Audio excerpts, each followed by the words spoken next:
Kia ora, welcome to the Aotearoa History Show. I'm William Ray. And I'm Lee Madam McLaughlin. Okay, so what comes to mind when you think of Kiwi identity? William's special all-terrain jandals. Oh, no, I'm thinking like buzzy bees, chili bins, maybe the kiwi? All this stuff is symbols of modern Kiwi identity. And the shift towards this identity really got started after the Second World War. Pākehā people stopped seeing themselves as British or European and started seeing themselves as New Zealanders. But there was also a lot of conflict in this era of New Zealand history. There were huge strikes and moral panics about rowdy teenagers. And, for the first time, Maori and Pākehā started living side by side.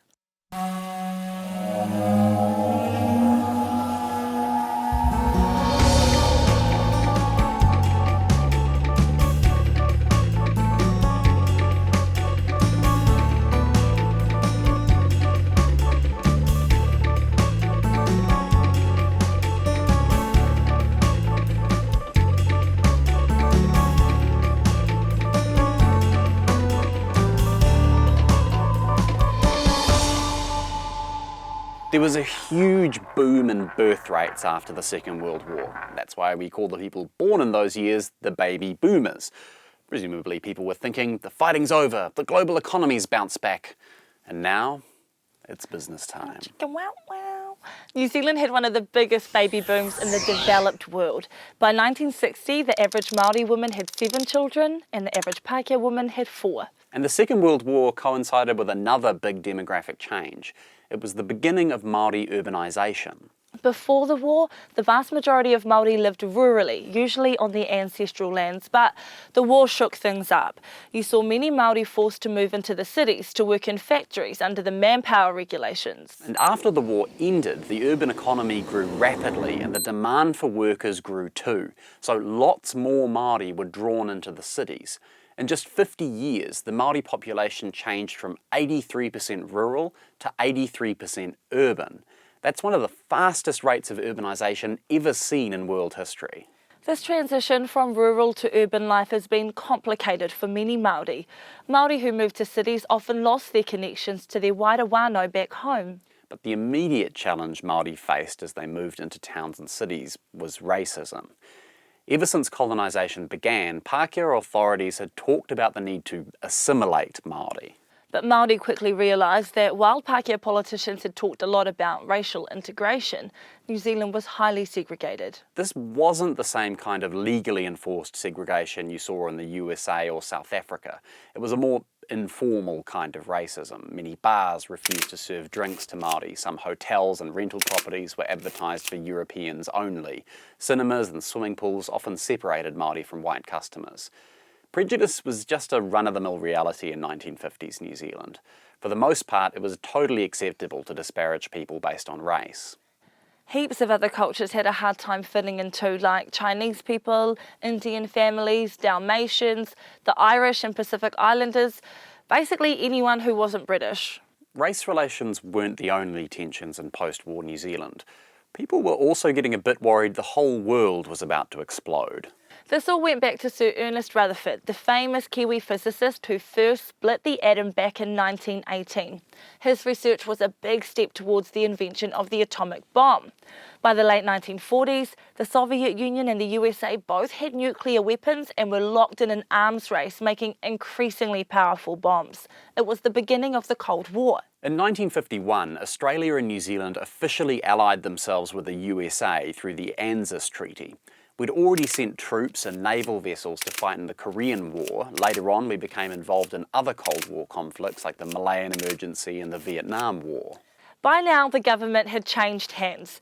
In 1936, the old Conservative parties of Reform and United combined to form the New Zealand National Party. In 1949, they won their first election. National were deeply concerned about Soviet influence in Aotearoa, and they weren't the only ones. The entire Western world was wound up about communist spies and saboteurs. In New Zealand, anxiety about communism was focused on parts of the union movement, particularly the Waterside Workers' Union, which represented wharfies, men who loaded and unloaded ships at New Zealand's ports. This union ended up locking horns with the national government in Aotearoa's biggest ever industrial action. the 1951 Waterfront Dispute.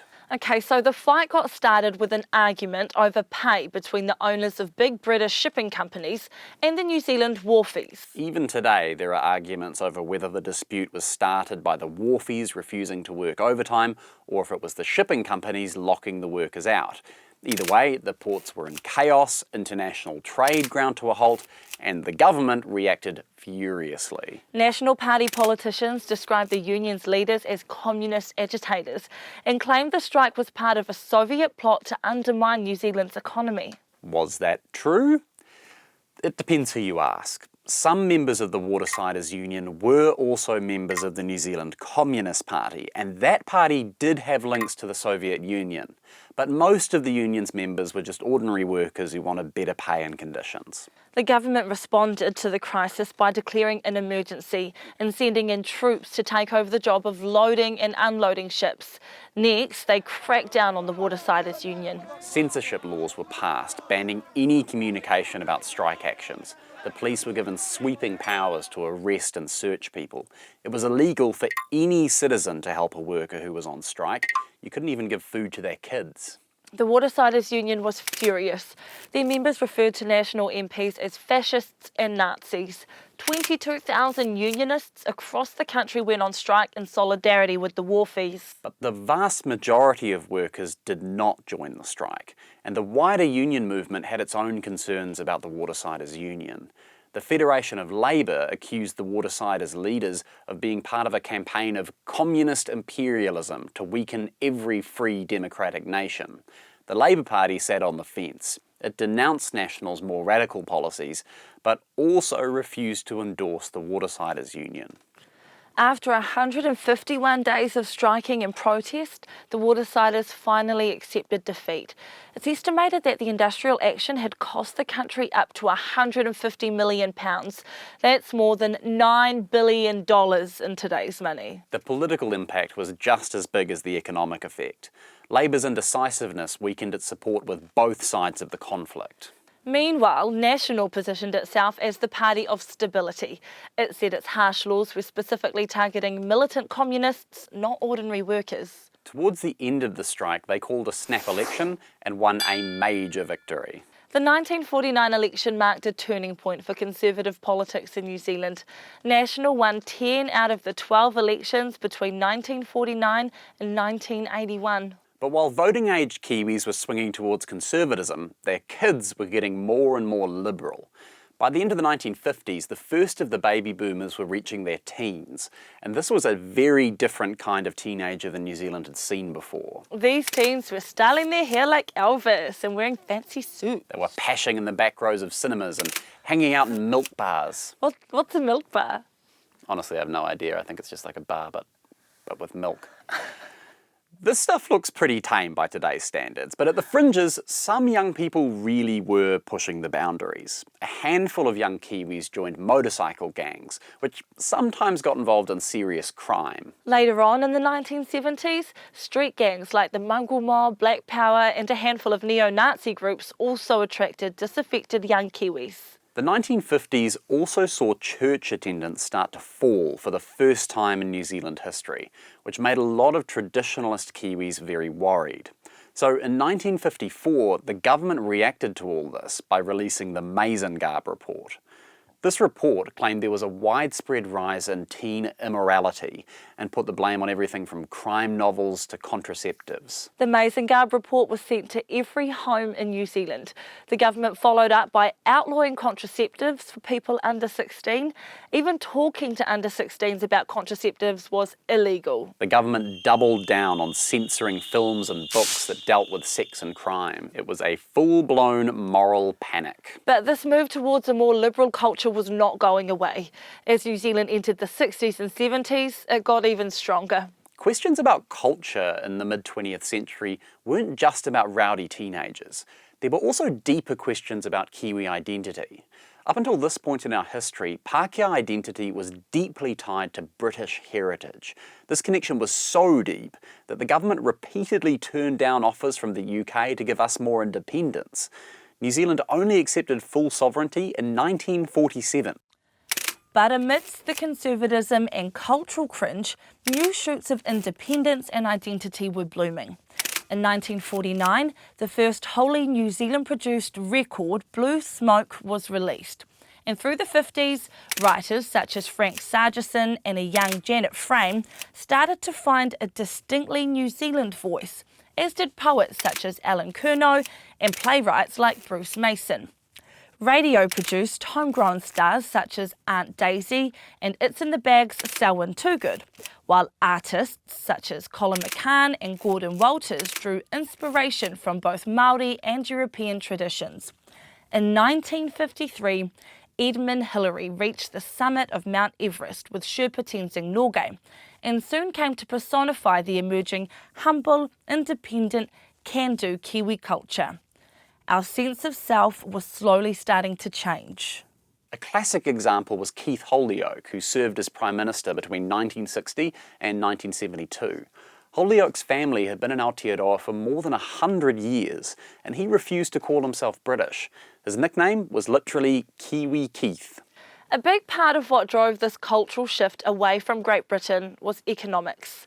On December 14, 1966, the auction price for coarse wool in UK markets collapsed by 40% overnight. The so-called wool shock cut our total export revenue by 16%. Plus, there were growing fears that the UK's moves to join the European Economic Community would permanently reduce our access to British markets. It was a case of diversify or die. Britain joined the common market in 1973, and by the end of the 70s, the proportion of our exports going to Britain had fallen from more than 50% to less than 15%. For the first time, we'd become economically independent from Britain, and we also became more culturally distinct. New Zealand comedians, artists and authors became more celebrated, and Pākehā adopted new symbols of Kiwi culture. For example, all-terrain jandals. We stayed part of the Commonwealth and the Queen was still our head of state, but we stopped seeing ourselves as an outpost of the British Empire. Now we were an independent Pacific nation. Speaking of independent Pacific nations, let's take a quick detour to talk about Samoa. New Zealand took control of Western Samoa from Germany at the beginning of the First World War, but New Zealand authorities didn't leave after the war ended. Instead, Western Samoa effectively became a New Zealand colony. Most Samoans were not on board with this idea, especially after New Zealand's horrific mishandling of the 1918 flu epidemic, which killed at least 20% of the Samoan population. In the aftermath of that epidemic, you saw the rise of the Mau movement, which lobbied for Samoan independence. They boycotted imported products and refused to pay taxes. New Zealand authorities jailed hundreds of Mau members, and in 1929, New Zealand police opened fire on a Mau protest march, killing 11 Samoans, including the movement's leader. The Mau fled into the mountains, pursued by 150 Marines and sailors from HMS Dunedin, plus another 50 or so armed police. And here's how the leader of those troops talked about Samoans. At the present moment, the Samoan people are in the position of a sulky and insubordinate child who has deliberately disobeyed his father, and no peaceful persuasion will induce him to submit. There is no alternative, therefore, but to treat him roughly. After the Second World War, the newly formed United Nations pushed for colonies like Samoa to become independent states. Western Samoa finally became independent on January the 1st, 1962. Around that time, a lot of Samoans and other Pacific people were emigrating to Aotearoa. Overseas workers were desperately needed to relieve labour shortages through the boom years of the 50s and 60s. But when the economy started to slide downwards in the 1970s, the government cracked down on Pacific immigrants. Police launched dawn raids on people's homes and stopped Pacific people at random in the street, asking to see their papers. A later study showed 86% of people prosecuted for overstaying their visas were Pacific Islanders, even though they made up only about a third of total overstayers. There were big protests about the dawn raids. A group called the Polynesian Panthers rallied the community to oppose racist treatment of Pacific immigrants. Māori people set up their own activist groups like Ngā Tamatoa. One of its leaders was Hone Harawira, later on an MP. He says Maori and Pacific Island activists often work together. A number of Māori got picked up in the dawn raids and chucked into jail, even though it was obvious from the way they were talking they went fresh off the boat from anywhere, except maybe from Taranaki. Ngā Tamatoa was involved in supporting that issue that was very much led by the Panthers, and the Panthers supported a lot of the things Ngā Tamatoa was trying to do in terms of Māori rights, treaty rights and te reo. Māori activist groups were part of what's become known as the Māori Renaissance, a revival of Māori art and culture. In the 70s, we see the foundation of Te Matatini, the nationwide kapahaka competition. Witi Ihimaera became the first published Māori novelist, and Hone Tūware won multiple awards for his poetry. In 1982, the first kohanga reo was founded, and in 1987, te reo was finally acknowledged as an official language of Aotearoa. There was also a renewed focus on retaining and reclaiming Māori land. In 1975, Wina Cooper led a huge hikoi from the far north all the way to Parliament to protest ongoing efforts by the government to buy Māori land. A couple of years later, members of Ngāti Whātua and their supporters occupied ancestral land at Bastion Point for 506 days to stop it being sold to a housing developer.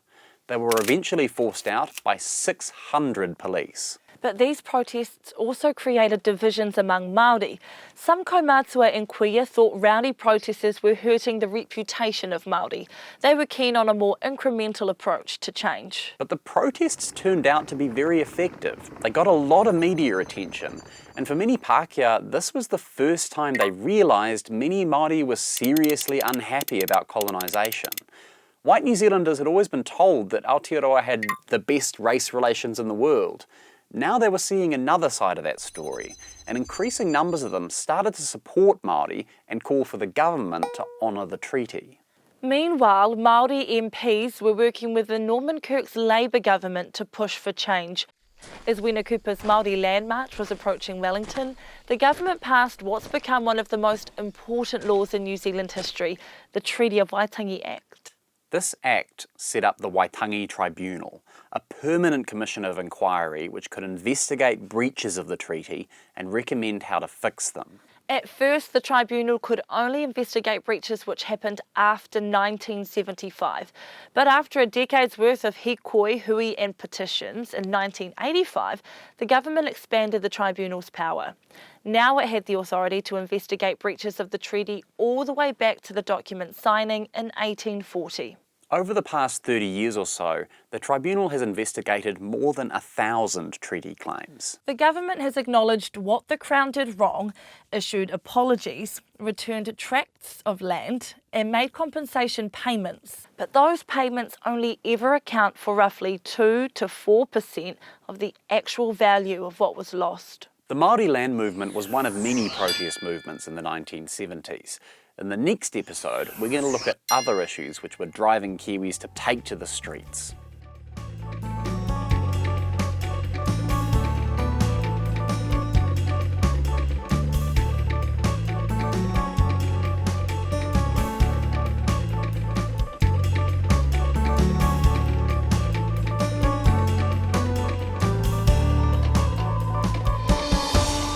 Thanks for joining us on the Aotearoa History Show, produced by RNZ and made possible by the RNZ New Zealand On Air Digital Innovation Fund.